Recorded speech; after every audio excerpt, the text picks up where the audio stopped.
স্বরাষ্ট্র উপদেষ্টা অবসরপ্রাপ্ত লেফটেন্যান্ট জেনারেল মোহাম্মদ জাহাঙ্গীর আলম চৌধুরী বলেছেন, গাজীপুরে ছাত্র জনতার ওপর হামলার ঘটনায় যারা জড়িত তাদের বিচারের আওতায় আনা হবে। জেলার ধীরাশ্রমে সাবেক মন্ত্রী মোজাম্মেল হকের বাড়িতে হামলা ঘটনায় আহতদের দেখতে ঢাকা মেডিকেল কলেজ হাসপাতালে গিয়ে তিনি বলেন, জড়িতদের যেন সর্বোচ্চ শাস্তি হয় সে ব্যবস্থা নেবে সরকার। শহীদুল্লাহ রাজুর রিপোর্ট। শুক্রবার রাতে গাজীপুরের ধীরাশ্রম এলাকায় সাবেক মুক্তিযুদ্ধ বিষয়ক মন্ত্রী মোজাম্মেল হকের বাড়িতে একদল ব্যক্তি হামলা ও ভাঙচুর চালায়। সে সময় মসজিদের মাইকে ডাকাত পড়েছে বলে ঘোষণা দিয়ে লোকজনকে এগিয়ে আসার আহ্বান জানানো হয়।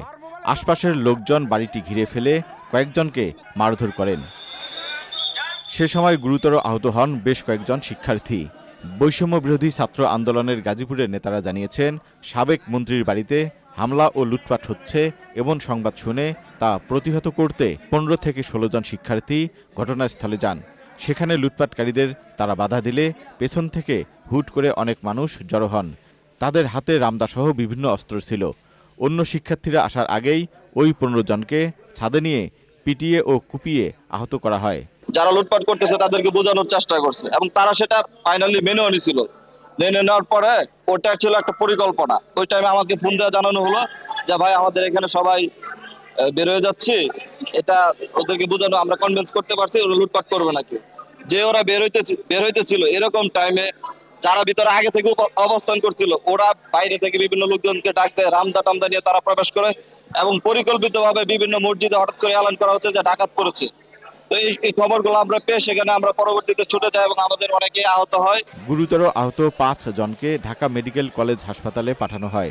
সকালে আহতদের দেখতে ঢাকা মেডিকেল কলেজ হাসপাতালে যান স্বরাষ্ট্র উপদেষ্টা। একজন পেশেন্টের অবস্থা যে আইসিইউতে আছে তারটা হয়তো ২৪ ঘন্টা পরে বোঝা যাবে, যেহেতু হেড ইনজুরি। ডাক্তার সাহেবরা যেটা বললো ২৪ ঘন্টা আগে এটা বোঝা যায় না।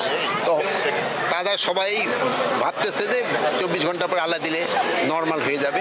আর অন্যান্য পেশেন্ট ওরকম নেই, ডাক্তাররা বলছে সবাই আল্লাহ দিলে ভালো হয়ে যাবে।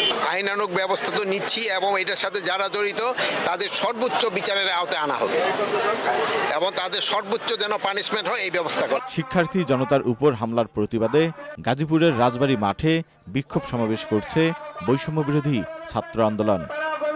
Shahidullah Raju, channel I, Dhaka.